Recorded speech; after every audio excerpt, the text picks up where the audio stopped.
안녕하세요. 맥킨의 지혜투자클럽입니다. HLB. 자, 리보세라닙 다음 타자로 암종불문 항암제, 투모 이제 아고노스틱 이제 드럭 기대감이 또 장기적으로 좀 올라올 수 있는데요. 이 부분 한번 살펴봐 드리고, 계열 종목인 생명과학, 제약, 테라피틱스, 글로벌 차트는 같이 한번 살펴보도록 하겠습니다. 전일 이제 그 로드맵 관련되는 부분에서 이제 이야기 세 가지 이제 항암제 관련되는 부분 내용이 나왔는데요. 오늘도 아침에 이제 그 관련되는 내용 중에서 이제 암종불문 치료제 관련되는 부분, 이 부분에 대해서 조금 더 자세하게 좀 살펴보도록 하겠습니다. 자, 리보세라님 이제 다음으로 작년도 뭐 기사를 보게 되면 간암 쪽에서도 이제 그 최근에 이야기되고 있듯이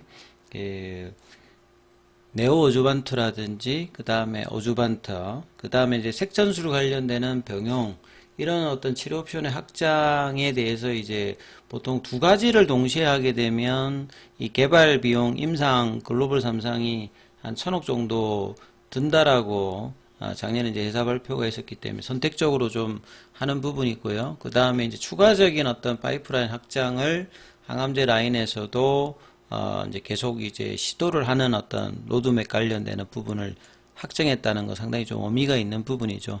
이 중에서 릴레이 관련되는 부분은 제가 몇 번 뭐 언급을 했습니다만, 사실 제 상장 초기에 상당히 각광을 받았던 회사입니다. 이 보통 이제 모든 질환 관련되는 부분들은 단백질하고 연관되어 있는데, 단백질이 이제 동일한 어떤 형태로 고정되어 있는 것이 아니라 계속 이제 변화가 생긴다고 하는 것들을 이제 그 착상을 해서 이 슈퍼컴퓨터 같은, 그러니까 인공지능을 통해서 이 어떤 이제 플랫폼 기술을 통해서 질환 타켓을 선정해서 하는 구조였기 때문에 이 소프트뱅크사라든지 여러 이제 빅파마들이 릴레이사의 어떤 그 신약 개발 관련되는 부분들에 관심이 좀 많이 좀 높았습니다. 요때가 이제 뭐 코로나 때였기 때문에 미증시 이제 상장할 때도 상당히 이제 좋은 어떤 호전 속에 이제 이후에 이제 주가가 많이 빠져서 거의 이제 고가 대비해서는 95% 이상 빠져버린 여름이죠. 지금도 이제 시가총액이 한 1조 정도 수준인데, 뭐 역으로 땡겨보면 거의 한 20조 정도까지도 2020년, 2021년도 한참 이제 바이오주들이 각광을 받을 때는 관심이 높았던 릴레이사거든요. 그래서 네 가지 이제 주요 파이프라인에서 가장 발달되어 있는 것이 이제 단간암 쪽이었는데, 이 부분들을 라이센스 인을 이제 엘레바 테라피틱스가 해온 것이라고 봐야 되거든요. 그래서 내용 중에 보시게 되면 릴레이 테라피틱스가 이제 도입한 경구형 표적항암제 리라푸그라틴이 닙이니까 이것도 경구형이죠. 맙은 이제 항체 치료제라고 보시면 되고, 그건 주사제 형태고요. 그래서 암종에 관계없이 FGFR2, 요게 이제 뭐 어제도 설명했습니다만 파이로블라스트라고 하는 이제 섬유화 세포가 있습니다. 여기를 이제 GF는 이제 그로스 팩터거든요. 성장인자를 R은 이제 리셉터죠. 이제 세포 밖에서 세포 안쪽으로 들어오기 위해서 수용체가 이렇게 있는데, 거기에 연관된 이제 단백질입니다. 그 중에서도 이제 I형 중에서 2, 그 다음 여기 이제 돌연변이가 생겨 있는 환자, 일종의 이게 이제 바이오 마크인데요. 여기 이제 변화 있는 환자에게 처방 가능한 암종불문 항암제 개발이 목표다. 이거는 이제 작년도 FDA에게 권고를 했습니다. 임상 이상의 어떤 결과들이 좋게 나왔기 때문에, 보통 이제 FGFR이라고 하는 요 이제 바이오마크를 간암 쪽에서도 우리가 설명하면 한 번씩 나오거든요. 소라페닙이라든지 에자일 엠바티닙은 그 리보세라닙 같이 이제 싱글 타켓 형태가 아니라 멀티 타켓 형태인데, 거기에 이제 건드려주는 부분의 타켓으로 FGFR이 들어가 있습니다. 그러니까 FGFR이라고 하는 것이 기본적으로 이제 몸 안에서 뭐 이제 뼈라든지 콜라겐 관련되는 부분에서 이제 구조를 형성할 때 상처 회복이라든지 이런 걸 할 때 많이 쓰는 거거든요. 그러니까 세포의 어떤 성장이라든지 그 침윤이라든지 전이라든지 뭐 생존, 분할을 조절하는 게 이제 이 그 FGFR 관련되는 부분인데, 여기에 정상적이지 않고 돌연변이가 생기면 여러 암을 유발합니다. 그러니까 여러 암을 유발한다고 하는 말은, 보통 이제 암세포 옆에 보면 종양 미세환경에 요 FGFR 관련되는 부분에 섬유화 세포들이 이렇게 많이 이제 존재를 하거든요. 그 말은 이제 보통 이제 그 암종불문 항암제라는 말 자체, 튜머 이제 아고니스틱 드럭이라고 하는 것 자체가 보통 이제 암은 이제 종류별로 어떤 부위에서 이제 원발암이 되어 있느냐, 조직에 따라서 그 치료 옵션들이 뭐 비슷한 것도 있습니다만 좀 다 다르거든요. 다르게 봐서 이제 치료하는 것이 기존의 항암제 치료의 어떤 패턴이었다라고 하면, 이 암종불문 항암제는 그런 게 아니라 바이오마크 중심으로, 이 바이오마크라고 말은 요 이제 유전적으로 이런 단백질 관련되는 돌연변이가 있다는 것을 확인하게 되면 여기에 맞는 항암제는 어떤 조직에서 어떤 부위에서 발견되든지 간에 쓸 수 있을 것이다. 요렇게 해서 이제 항암, 그러니까 암종불문 항암제가 만들어지게 된 거고요. 이걸 이제 처음으로 한 것이 2017년도에 키트루다입니다. 그래서 키트루다는 지금 이제 작년 기준으로 전 세계에서 가장 많이 팔리는 항암제 그 약이기도 하고요.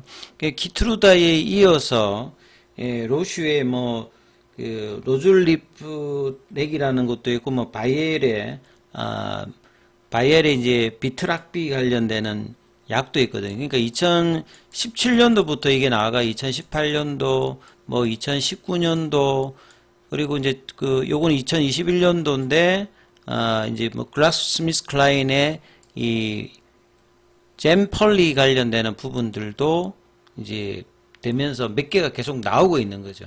그래서 뭐 기전 자체는 조금씩 다릅니다만 이제 조직 불문 항암제, 어떤 조직에 걸려서 뭐 유방암은 어떻게 써야 된다, 간암은 이렇게 하는 그런 기준하고 다르게 이제 적응적 확장을 굉장히 많이 할 수 있고, 그래서 이제 키트루다 같은 경우에 이렇고요. 나머지 이 약들도 뭐 1년 약가가 한 4억, 5억 정도 이렇게 굉장히 고가로 그 선정이 돼 있거든요. 그만큼 이 부분에 대해서 이제 평가가 조금 높기 때문에 FDA가 작년에 이제 이상 결과로 리라푸그라티닉 관련되는 부분에서 암종불문 항암제 관련되는 부분이 이제 권유가 되었기 때문에 이런 부분들이 그만큼의 이 FGFR이라고 하는 게 여러 이제 암에서 대부분 타켓으로 할 수 있는 부분이기 때문에 이런 장점을 가지고 있기 때문에 이렇게 이제 이야기를 하는 거고요. 그래서 이 엘레바 테라피틱스 정세호 대표 같은 경우에도 리라푸라티닙이 암종불문 치료제로서 높은 잠재력을 보여주고 있기 때문에 추가적으로 이제 환자를 더 모집해서 이제 해봐라고 이제 FDA가 이제 공고를 했기 때문에 그 이상으로도 이제 이 단간암 같은 경우는 허가를 받을 수 있기 때문에 허가를 해놓고 이제 대규모 그 삼상을 하고 그 다음에 이후에 이제 적응적 확장을 통해서 암종불문 항암제 관련되는 부분으로 개발로 성공이 된다라고 하면 이제 뭐 약가라든지 이런 적응적 확장에서 리보세란과 더불어서 굉장히 좋은 어떤 이제 파이프라인을 구축할 수 있는 거기 때문에 이제 회사의 어떤 장기적인 어떤 포텐셜은 뭐 증가되는 어떤 구조다, 이렇게 보실 수 있는 부분이다, 이렇게 좀 말씀을 좀 드리고요. 그 다음에 이제 EIR의 보고서는 언제 나오느냐 이렇게 물어보시는 분들이 그 있으셔서 다시 한번 이 부분을 살펴봐 드리면, 그 EIR이라고 하는 것 자체가 그 인스펙션에 관련되는 부분에서 실사가 끝나면 30일 안에 이제 EIR 보고서가 만들어집니다. 그러면 1월 6일날 실사가 끝났잖아요. 그러니까 이제 칼렌더 데이를 빼고 그냥 비즈니스 데이로 계산해 보면 한 2월 17일 정도까지, 그러니까 이날 만들어진다기보다는 이날 이내까지는 작성이 돼야 되는 거거든요. 그러니까 오늘이 2월 7일이니까 뭐 러프하게 보면 이제 한 2주 안쪽에 보면 EIR이 이제 발행된다는 것들은 이제 추정할 수 있는 부분이고요. 요게 이제 회사로 이제 가는 것들은 시간이 FDA 기준으로 보면 한 45일에서 뭐 90일 정도가 소요가 되기 때문에 이런 부분으로 이제 하려면 시간이 걸리기 때문에 FDA에서는 두 가지 방법이 있다고 말씀드렸죠. 요구가 많으면 정보공개법을 공개하는 그것도 이제 시간이 좀 걸리는 거고, 사설 사이트에서는 EIR과 폼 483은 오픈 액세스가 아니지만 유료로 이제 이 부분을 알 수 있기 때문에 1월달 폼 483이 이제 공개되어서 했듯이 이번에도 빠르면 뭐 2월달 안에 이제 이 부분들을 아마 알 수 있을 것으로 일단 추정이 되기 때문에 2월 17일 이후, 그러니까 2월 말까지 이제 이런 부분들에 대한 어떤 관심도가 있다라고 일단은 시장에서는 보시고 이제 좀 기다려 보셔야 된다 이렇게 말씀드리고요. 그 다음에 이제 차트 흐름에서는 HLB 계열 종목에서 오늘 이제 이노베이션이 이제 진양훈 회장의 그 지분 매수 관련되는 흐름으로 그래도 이제 거래량은 그렇게 크진 않았으면 일단 양봉으로 가장 세게 움직였고요. 오후장에 일단은 다 일단 양봉으로 크진 않습니다만 일단 전환을 했다는 부분, 이틀 연속 원봉이었기 때문에 일단 큰 양봉은 아닙니다만 그래도 일단은 이제 반전의 모습을 일단 보였다는데 일단 의미가 있고요. 테라피틱스 같은 경우에도 볼린저 밴드 하단 부분에서 장중에 이 만원대 라인은 이제 지지를 해줘야 되는 라인입니다. 그리고 만원대 라인에서는 시간이 걸리더라도 이제 빨리 이제 테라피틱스 같은 경우에는 리보세라니 이후에 이제 그 NK 치료제 관련되는 부분에 탑라인 발표를 앞두고 있기 때문에 이런 부분들을 반영하기 위해서는 12,000원 위로 올리는 흐름을 최대한 이제 보여주는 것이 일단 가장 중요한 부분이고, 여전히 이제 가장 좀 취약한 부분들은 거래량이 작다는 부분, 이게 이제 일단 해결이 돼야 되는 부분이 강한 어떤 흐름을 보여주기 위해서는 이게 좀 필요하죠.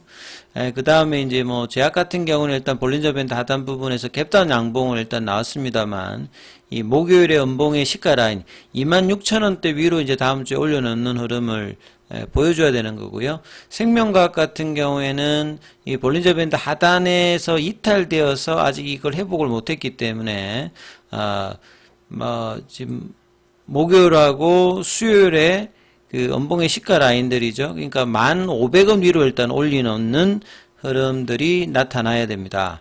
그리고 글로벌 같은 경우에도 볼린저 밴드 하단 밑으로 가서 여기도 한 4,300원권 위로는 이제 올려놓는 흐름을 거래량을 동반하면서 다음 주 주중에는 만들어내는지가 가장 일단 중요하기 때문에요. 자, 이 부분들 중심으로 살펴보셔야 된다 이렇게 말씀을 드립니다.